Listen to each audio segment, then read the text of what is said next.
our communities, because we cannot do this alone. We've been throwing enforcement at these issues for decades, only to come out with the same result.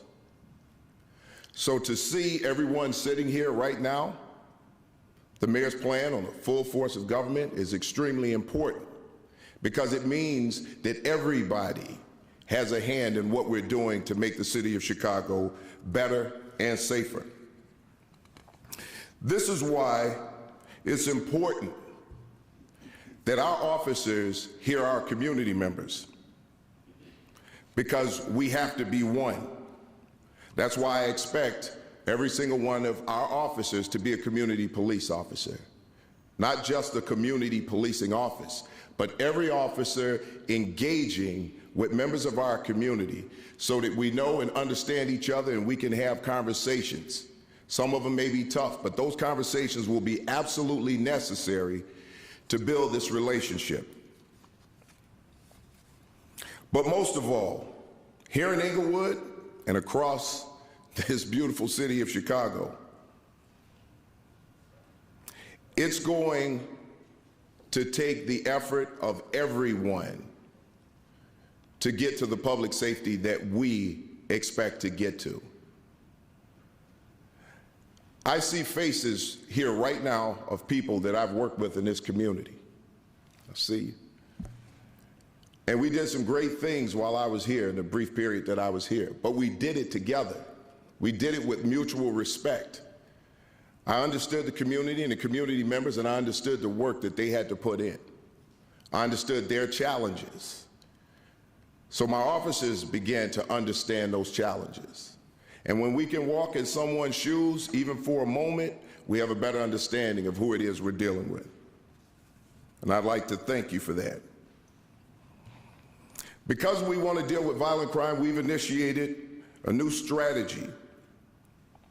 It started this summer across the city, where we were collaborating between the Detective Division, the Bureau of Patrol, the Bureau of Counterterrorism, and we're using technology. Since then, since the summer, we've increased our arrests on robberies by 26%. Year to date, murders are down 12%. That's 85 less people killed this year than last year. Now, any life lost is unacceptable, any life lost.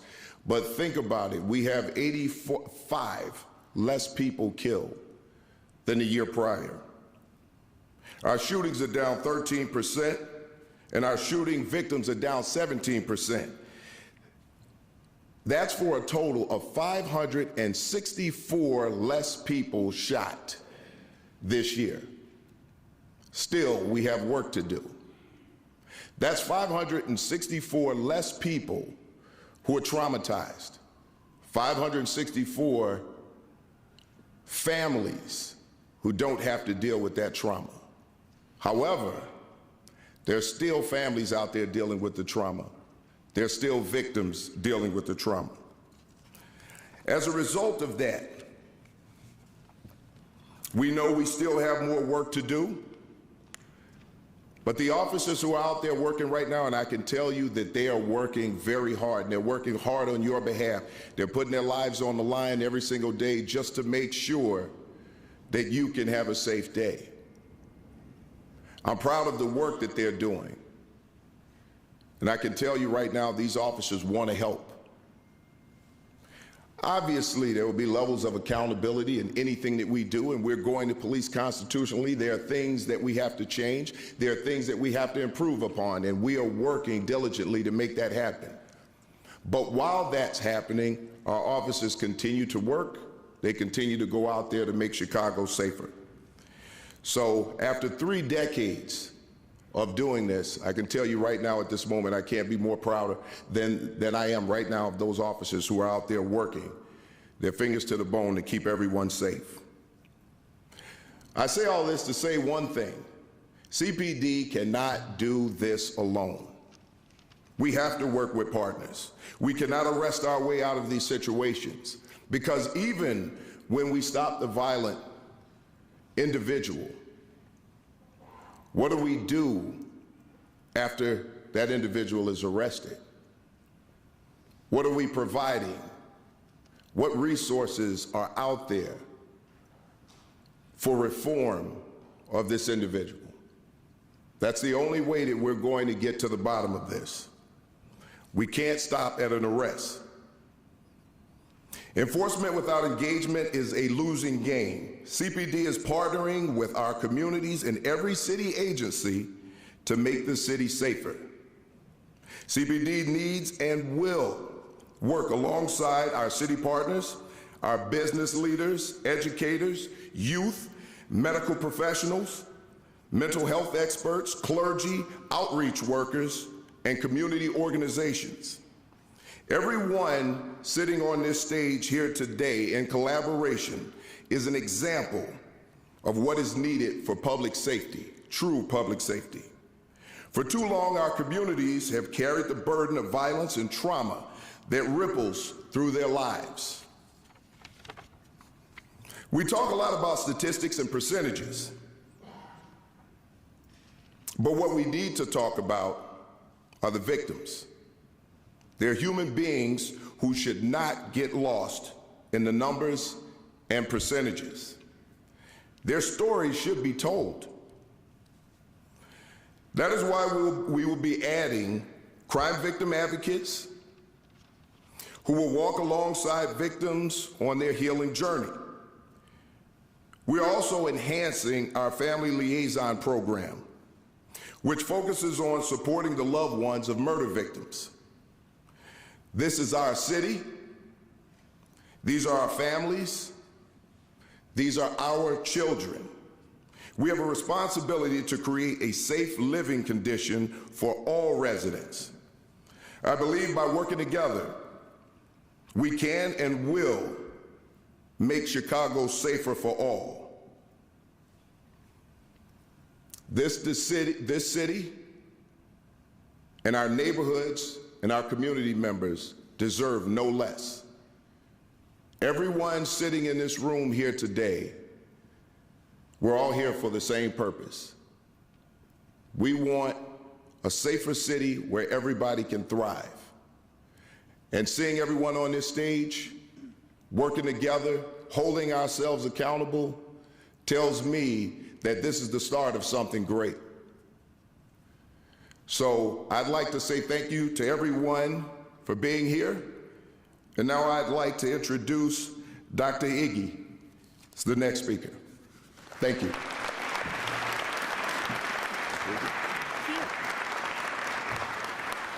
Greetings, everyone.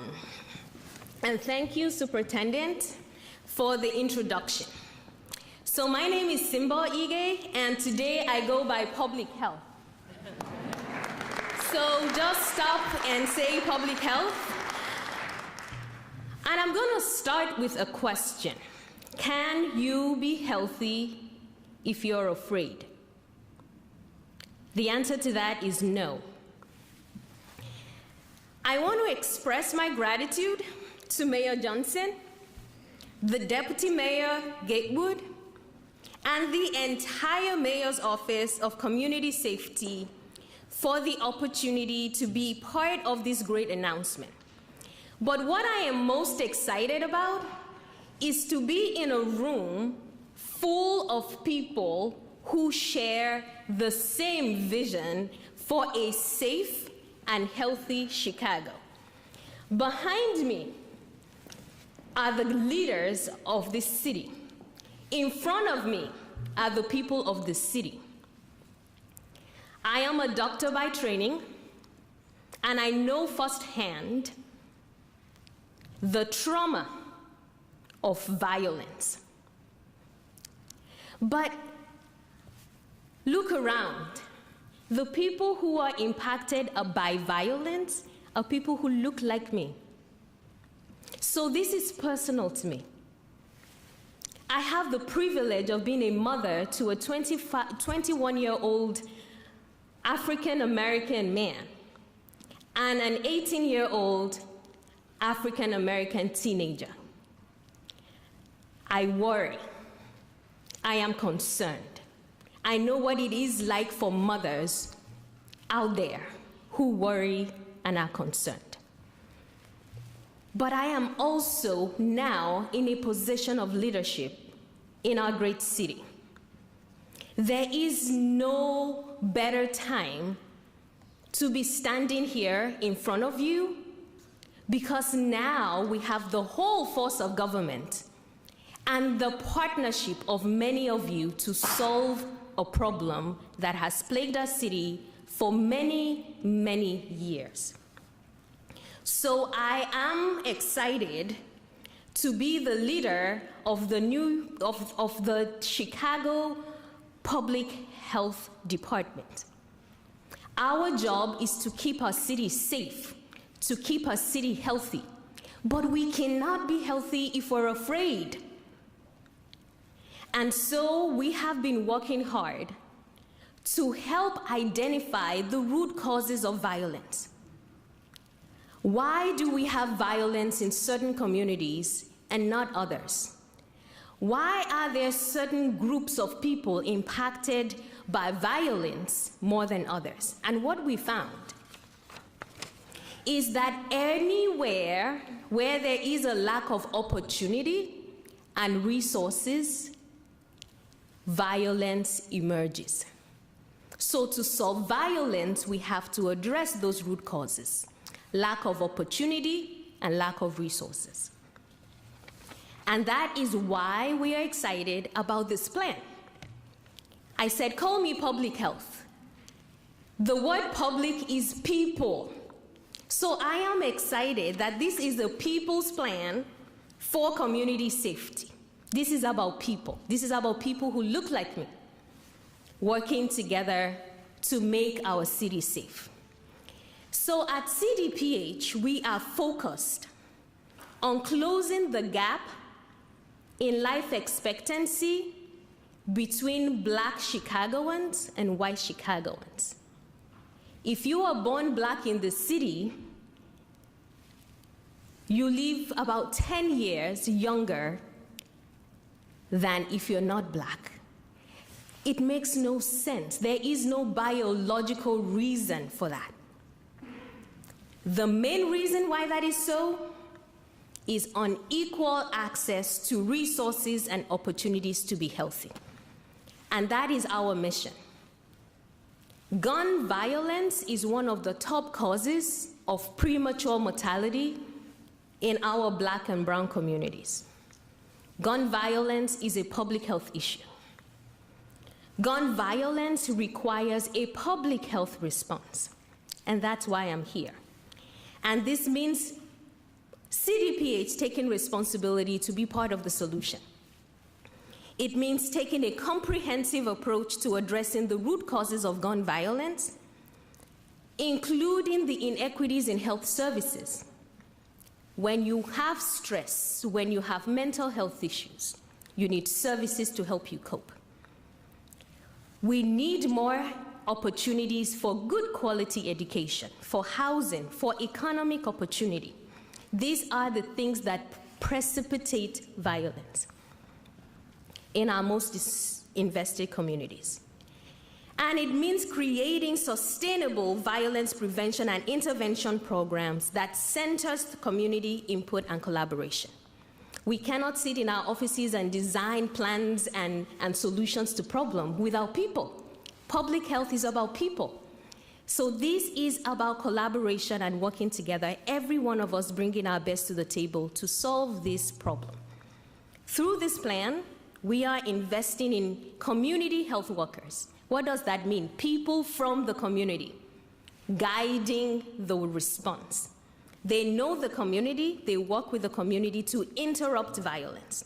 We are expanding the role of health professionals in crisis response.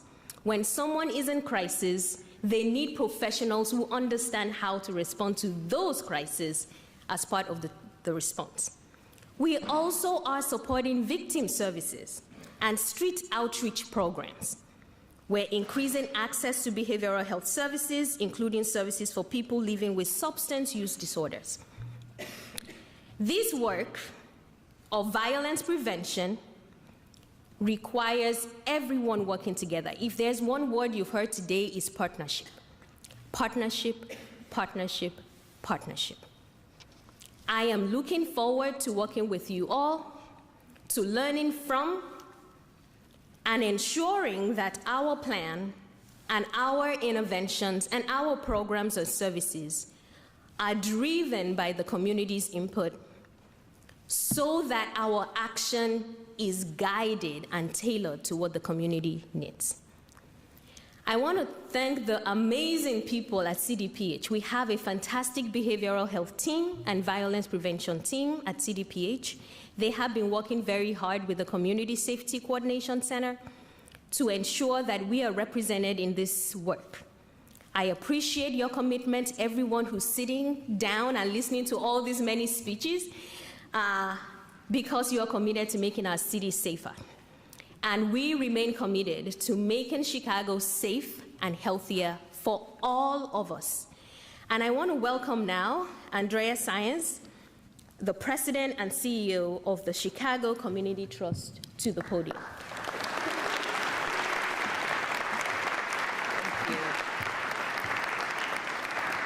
Thank you, Dr. Ige. Good afternoon, everybody. Buenas tardes, todos. To give you a little background, the Trust is the region's community foundation, founded in 1915 to address our community's most pressing issues.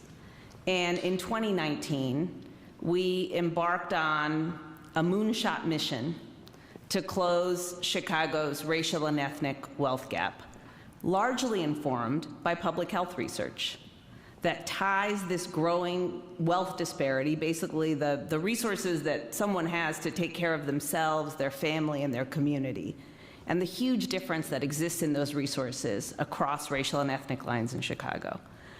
Those disparities are really at the root of so many of the issues that we are all trying to tackle, from poor health outcomes to gun violence.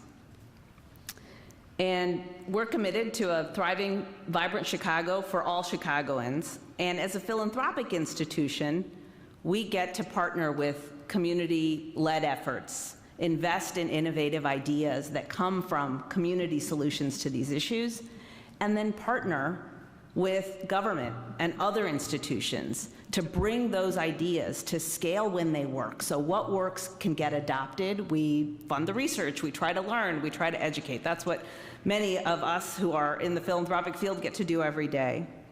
And you know, the gun violence crisis in Chicago harms us all, but we know it most acutely harms those people living in our most disinvested neighborhoods, whose residents are largely Black and Latino. We're all here today because we know it doesn't have to be that way, and we're all committed to changing that. So today, I'm going to lift up a few examples of the things that have brought us all together to tackle gun violence, systemic disinvestment, and expand opportunities for all Chicagoans. One such example, the Trust is a longtime supporter and proud administrative home of the Illinois Justice Project, who I am surprised to say are all here today. I didn't know you'd be here. Hi, friends. It's a small and mighty team that advances policies and practices that reduce violence, decrease prison recidivism, and make the legal system more equitable and more effective. We're also a founding member of the Partnership for Safe and Peaceful Communities, also many of whom are here today in the room, a coalition of more than 50 foundations that have been working together to support community-led, evidence-based solutions to violence for several years. We now have solid evidence that those solutions are working. So we've put our attention behind scaling those things in partnership with many of the folks who are here on this podium and many people across the city. We want to bring these solutions to scale. Chicago's Community Violence Intervention Network has grown to more than 24 organizations active in nearly half of our 77 community areas. including all of those with the highest levels of gun violence. Collectively, they serve more than 3,000 individuals, representing about 15 to 20% of the highest risk populations. That is not enough.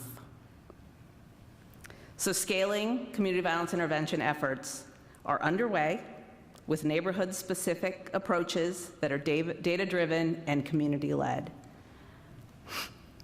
And while our collective efforts to immediately reduce gun violence are essential, communities most impacted by violence also need new, sustained economic investment and job opportunities now. We're seeing progress and momentum there as well. I'll just call out a couple of examples. North Lawndale Employment Network opened a beautiful space in 2021. They're also involved in community violence intervention, but their space is designed to provide job training, job opportunities, primarily to people formerly incarcerated. And their space includes a social enterprise, Beloved Cafe, and a bank. Not only are they helping folks build skills and get jobs, but we're starting to see increased economic activity for the small businesses that surround that community anchor. Another example of that activity, Build in North Austin Community Center, opened new spaces also to create safe environments for young people in Austin. And we're also seeing increased economic activity for the businesses surrounding that area and for the communities around there as a result of those things. So those are promising early indicators that when we put our resources to work in communities, good things happen. United Power is reclaiming Chicago's vacant lots and has built nearly 60 new homes across 4 neighborhoods, including in Roseland. Equity and Transformation is leading a guaranteed income pilot for returning citizens in Garfield Park. These are all promising initiatives and community-led examples of the work that we get to support with leaders who are building a more equitable and safe Chicago for all of us. And these solutions must grow. So I'm going to pass the baton gladly to someone who is taking a leadership role to help some of these solutions and others grow. I'm pleased to introduce Eric Smith, Vice Chair of BMO and Co-Chair of the Civic Committee's Public Safety Task Force, representing our business community's commitment to working with all of us to make Chicago the safest big city in the U.S.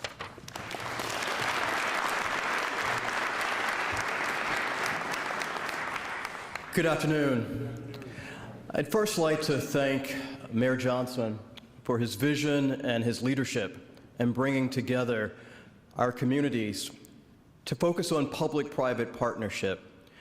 On behalf of the Civic Committee, we recognize the important role that the business community must play as we think about ways that we can support the effort around public safety.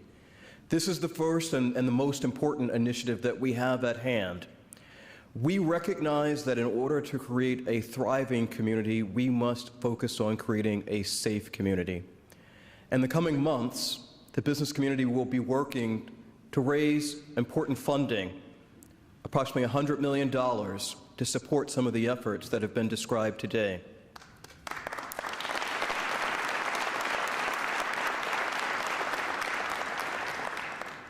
We'd like to make sure that we can provide the funding to support the community violence intervention programs that are critical to addressing public safety and to making sure that they can scale up to reach those neighborhoods and communities that have the highest rate of crime.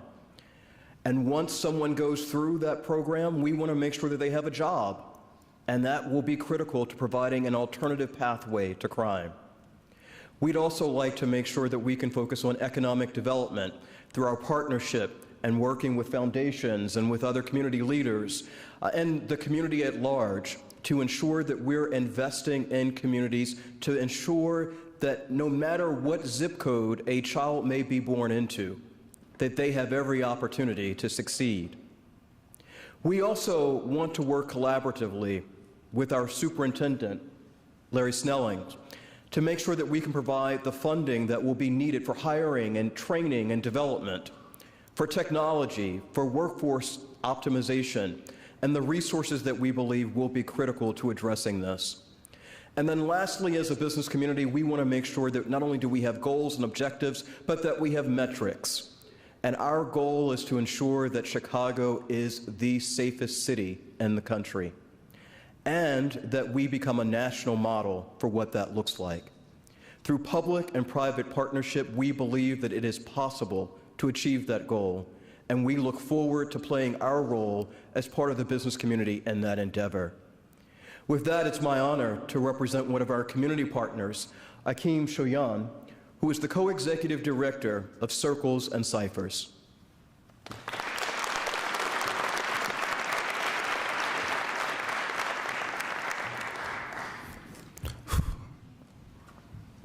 The more you know about somebody, the less likely you are to harm them. You know? The more you know about somebody, the less likely you are to harm them. When I think about community safety and what it means to me, I think about that first time a mother holds her child, this idea of protection, warmth, care. On the opposite end, I think about a lot of the young people that are in disenfranchised communities that never got that support, never got that love, or got it and lost it over time. You know, I think about adverse childhood experiences, if anyone's familiar with that, but they say the more traumatic incidents that a young person has in their life, the more likely they are to cause harm in society. And at Circles and Ciphers, the youth-led organization that I'm a part of and been a part of since I was 19 years old, I've been blessed to be in a space where I feel safe, I feel community, and I get that love and care from my team. I'm also thinking about my little brother who lost 2 people in the past 2 months and how he's going through this time of grief. And I know we working and we play this role at Circles and Ciphers. I'm the co-executive director, but that was a moment for me to really look and think about our team and how we can support little bro. He's gonna go through a tough time with his grief. But a lot of the work that we do looks like going to the Social Security office and going with a young person to get their Social Security, or going to the driver's ed test and walking with them in that process. Maybe they could use my car, you know what I'm saying? But this process of walking with the young person, relentless engagement and accompaniment, that's really important. I know it's important for me. So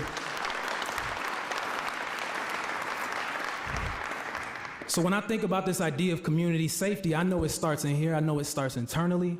It starts with you all in this room, we on this stage, you know, as vets. But at the same time, you all are just as important. We need your voices. We need all the resources in this room. And I know we've been meeting for a good time now, at least over the summer, really trying to make sure that we fulfill all the gaps, from mental health resources to DCFS to community organizers such as myself. And we've all come together to try and devise a strategy that makes sense for our young people. And you know, hip hop, it saved my life, you know, and I know the arts have saved my life. And as I think about how we come together and how we can, you know, do more for our young people in the city of Chicago, I think about this African proverb, and it goes like this: a child who feels abandoned or unsupported will burn down the village just to feel its warmth. A child that feels abandoned or unsupported will burn it down to feel its warmth. And I think about that, and I think about all the youngins that we got in the city. I think about somebody sliding to the Nike outlet and robbing the outlet and robbing the cars and different things like that. And it gets really easy to pin that responsibility and look at that young person in that moment and take away that full story, because we didn't get the other pieces. We saw them for that moment. And I think as we continue to think about safety and we continue to think about community, we got to remember that story. We got to remember that each and every one of us here has a story. So I thank y'all. I appreciate that.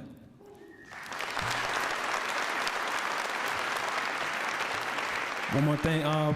Please welcome my big brother, Gary Gatewood, back up.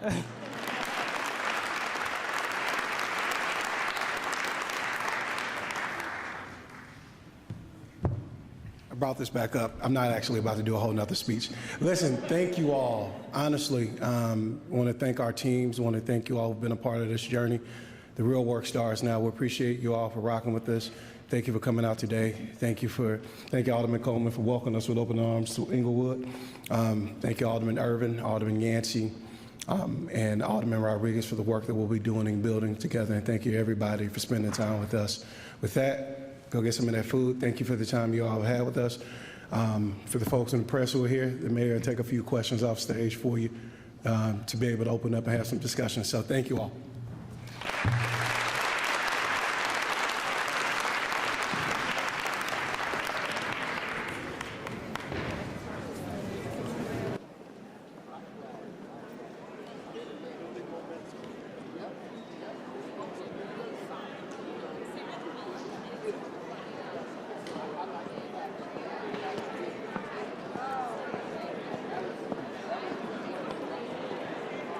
There might be an availability. You want to get your camera. Let's